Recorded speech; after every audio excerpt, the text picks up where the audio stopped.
Bonjour à tous, je suis content de vous retrouver aujourd'hui pour aborder ensemble ce quatrième thème de la GTB. Aujourd'hui, on va aborder le thème de la loi. Je rappelle rapidement, on s'était arrêté avec le thème de la promesse au moment où Dieu libère son peuple d'Égypte, il les libère de l'esclavage, il leur fait traverser la mer Rouge et il les amène dans le désert. Et ils devront traverser ce désert pour arriver à la terre que Dieu leur a promis, qu'il a promis à son ancêtre Abraham. Et Dieu tient ses promesses. En avançant un peu dans le désert, le peuple qui est guidé par Moïse, et Moïse qui est guidé par Dieu, arrive à un mont qui s'appelle le mont Sinaï. Et Dieu va demander à Moïse, qui est son porte-parole dans le peuple, de monter sur ce mont et il va lui parler, il va s'entretenir avec lui et il va lui donner des lois. Et on va comprendre un petit peu plus ces lois en parlant de celle qui est la plus importante dans Deutéronome chapitre 6.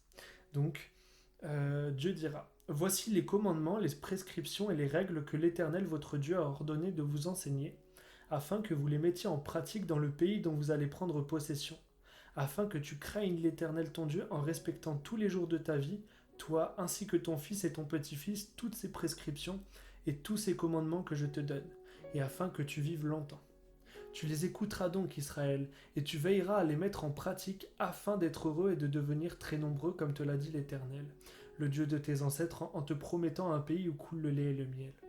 Écoute, Israël, l'Éternel, notre Dieu, est le seul Éternel. Tu aimeras l'Éternel ton Dieu de tout ton cœur, de toute ton âme, de toute ta force. Voici le commandement qui est le plus important aux yeux de Dieu, parce que ce commandement nous demande d'aimer Dieu de toute notre existence, que toutes nos pensées soient pour lui, notre force physique soit pour lui, que tout ce que nous avons soit pour lui. Et en fait, finalement, c'est la situation et la relation qu'Adam et Ève entretenaient avec Dieu dans le jardin d'Éden. Ce qui est intéressant aussi, c'est que Dieu donne ses lois, Dieu donne ses ordres, comme il est dit, afin d'être heureux et de devenir très nombreux, comme l'Éternel, le Dieu de tes ancêtres, l'a promis. En fait, ces lois ont pour but que le peuple de Dieu soit heureux. Voici le but de ces lois. La deuxième loi la plus importante, c'est: tu aimeras ton prochain comme toi-même. En effet, si tu aimes Dieu, tu es obligé d'aimer ton prochain. Mais quand je dis obligé d'aimer, c'est que c'est pas une obligation, une contrainte, mais une logique. Si tu aimes Dieu, et si tu aimes réellement Dieu, sincèrement, eh bien, tu aimeras sincèrement ton prochain. Et finalement, Dieu va aussi montrer comment est-ce qu'on aime son prochain en donnant les 10 commandements. Et dans les 10 commandements, il y aura par exemple: alors tu ne te feras pas d'autre Dieu que moi. Si tu as un autre Dieu, tu ne peux pas dire que tu aimes Dieu. D'autres commandements: tu ne feras pas de meurtre, tu ne feras pas d'adultère, tu ne voleras pas, tu ne mentiras pas. Toutes ces choses visent à nous montrer la sainteté de Dieu, les attentes divines de Dieu envers l'humanité, comment l'humanité devrait se comporter selon lui. Et selon Dieu, l'humanité devrait l'aimer et l'humanité devrait s'aimer les uns les autres. Et voici quel comportement il ne devrait pas avoir. Le problème, c'est que ce sont des comportements que toute l'humanité pratique quotidiennement. Et le peuple de Dieu n'en est pas épargné. Le peuple de Dieu a déjà servi d'autres dieux et servira encore d'autres dieux dans la suite, on verra. Et le peuple de Dieu, sûrement, au milieu d'eux, il y a eu des meurtres, des adultères, de la corruption, de l'orgueil. Et Dieu leur montre tout ce qu'ils n'aiment pas. Il montre la profondeur de leurs péchés. Et finalement, en fait, Dieu met aussi un cadre avec cette loi. Il a un peuple, il a une alliance, et il montre le cadre relationnel. Et on retourne encore à la création, si vous vous rappelez de ce cadre relationnel. Dieu place un cadre relationnel, un cadre de confiance dans lequel il y a la vie. Si le peuple de Dieu reste dans ce cadre, en fait, ils ne sont pas dans le péché, ils sont dans l'obéissance, ils sont dans l'intimité avec Dieu, dans la relation avec Dieu. Pas parfaitement comme c'était en Éden, mais c'est un commencement, c'est une petite progression. Mais finalement, on va voir que le peuple s'engage. Le peuple veut s'engager à suivre toutes ces règles et à suivre Dieu. Le problème, c'est qu'ils en sont incapables, on va le voir très vite, pendant que Moïse, en fait, est sur le mont Sinaï à recevoir les commandements de Dieu. Eh bien, le peuple va avoir peur et une perte de confiance. Ça fait longtemps que Moïse est sur le mont. Ils ne savent pas s'il va redescendre, peut-être que Dieu l'a tué, ils n'en savent rien parce qu'ils n'ont pas confiance en Dieu. Et finalement, ils vont se créer un faux Dieu, ils vont fondre de l'or et ils vont créer un veau d'or et adorer ce veau d'or, faire une fête pour lui. Alors que ce n'est pas leurs bijoux fondus qui les ont sauvés d'Égypte, qui ont fait tous ces miracles pour les libérer, c'est le Dieu seul. Et à cause de ça, ils méritent la mort et la colère de Dieu s'enflamme. Mais en fait, Dieu ne désire pas les mettre à mort à cause de leurs péchés, même si c'est ce qu'ils méritent. Et la question qu'on se pose, c'est comment un Dieu saint peut-il vivre parmi un peuple pécheur? Parce qu'on se rappelle, dans le Jardin d'Éden, ils avaient leur présence et Dieu a un plan aussi pour que progressivement sa présence revienne parmi son peuple. Mais comment un Dieu saint peut-il vivre parmi un peuple pécheur? Eh bien Dieu va nous montrer sa grâce et il va la montrer par ce qu'on appelle le système sacrificiel. On va passer dans une nouvelle partie, le système sacrificiel. En fait, ce système vaut à devoir tuer un animal et le présenter devant Dieu selon les ordonnances de sacrifice que Dieu a données dans la Bible, dans d'autres livres de la Bible.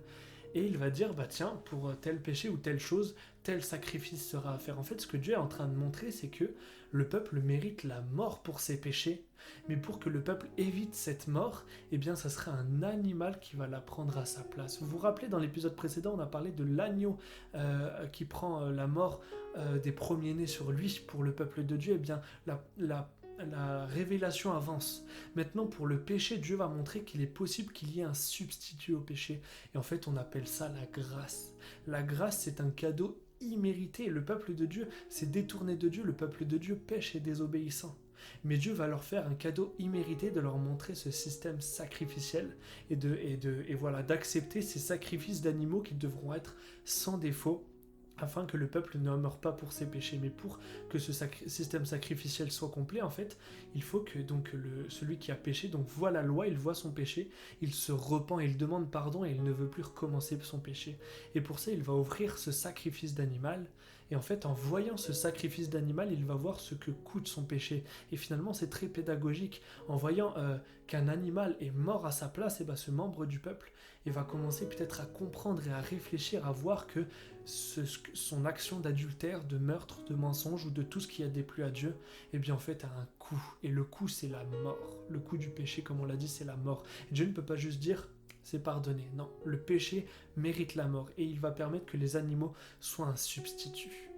Et donc on avance un petit peu et Dieu va vouloir finalement résider parmi son peuple et il va donner les indications pour construire une tente qui s'appelle le tabernacle et dans cette tente il y aura le lieu très saint. Avant les êtres humains dans le jardin d'Éden vivaient dans ce lieu très saint mais maintenant ce lieu est coupé à cause de leur péché. Mais Dieu va rapprocher de ce lieu très saint par le tabernacle.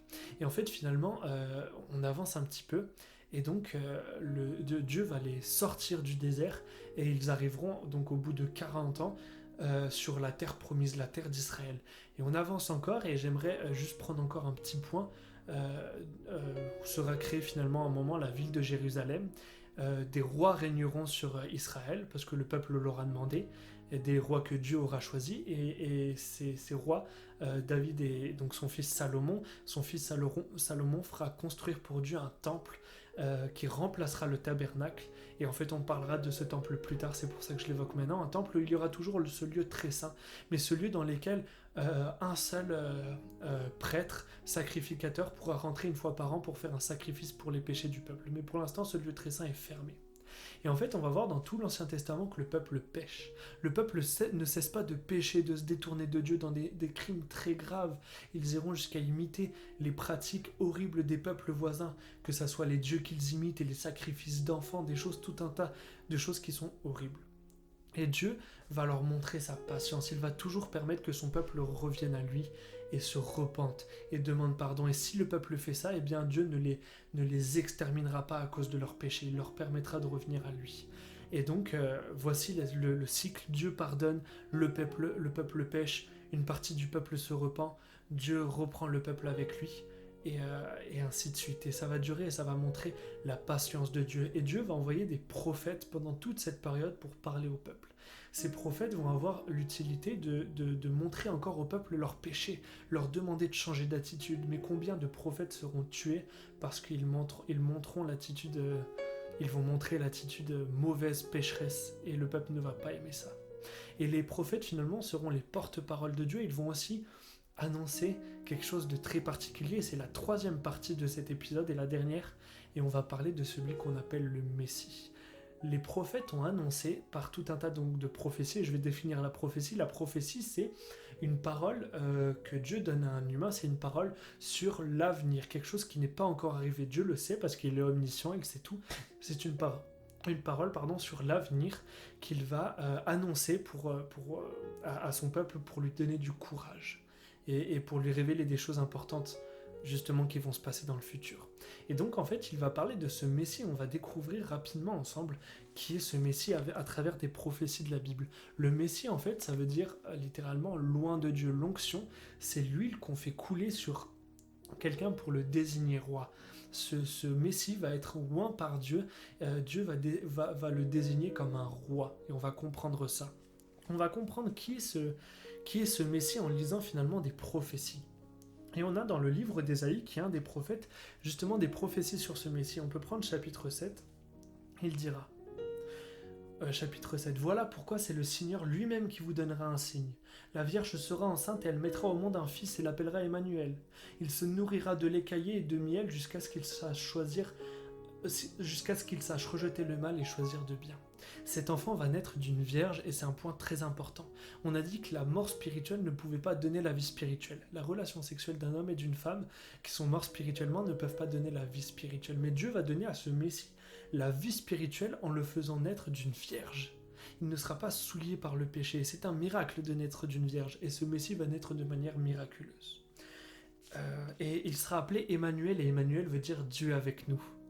On commence à comprendre ce Messie va être Dieu lui-même. Et on a un autre verset qui nous confirme ça au chapitre 9, il dit « Un enfant nous est né, un fils a été donné, donc ça sera un homme, et la souveraineté reposera sur son épaule. On l'appellera merveilleux conseiller, Dieu puissant, Père éternel, prince de la paix. » Cet enfant, et donc ce garçon qui naîtra de cette vierge, sera Dieu lui-même. Cet enfant aura une totale part de divinité, de Dieu, et une totale part d'humanité. On continuera ça à comprendre dans le prochain épisode. Donc on a cette personne qui sera Dieu lui-même et donc séparé du péché. Et on va voir ce qu'il va faire et il va s'exprimer. Ça va être un deuxième point du Messie. Il va parler. Et on peut voir au chapitre 11, il est dit... il prendra plaisir dans la crainte de l'Éternel.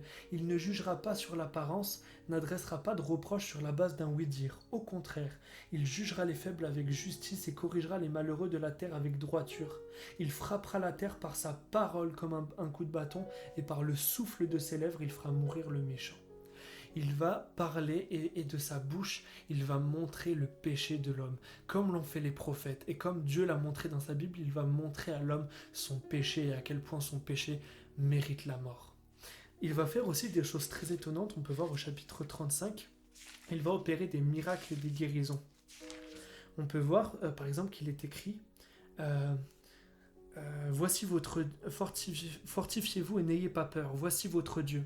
Elle viendra la vengeance, la rémunération de Dieu. Il viendra lui-même pour vous sauver. Alors les yeux des aveugles seront ouverts et les oreilles des sourds seront débouchées. Le boiteux sautera comme un cerf et la langue du muet lancera des cris joyeux. Et j'aimerais lire aussi le verset 8. Il y aura une route, un chemin qu'on appellera chemin de la sainteté. Aucun impur n'y passera. Il sera réservé pour eux lorsqu'ils suivront ce chemin. Ce sont les rachetés de l'Éternel qui y marcheront. Et finalement, donc on voit que ce Messie va être là pour guérir et opérer des miracles qu'aucun homme peut faire. Encore une fois, on voit que c'est Dieu. Et il va montrer un chemin parce que, comme on a dit, il montre le péché, mais il veut aussi que l'être humain soit libéré du péché. Il va montrer un chemin pour que l'être humain soit libéré du péché et puisse vivre enfin dans la présence de Dieu, retourner à cet état. Et il y a un dernier point de ce rôle du Messie. Mais ce point, je ne l'aborde pas tout de suite, on va finalement en parler ensemble dès le prochain épisode. Je m'arrête là pour cet épisode de la loi, j'espère que vous avez bien compris, que j'ai été assez clair. Merci de votre écoute.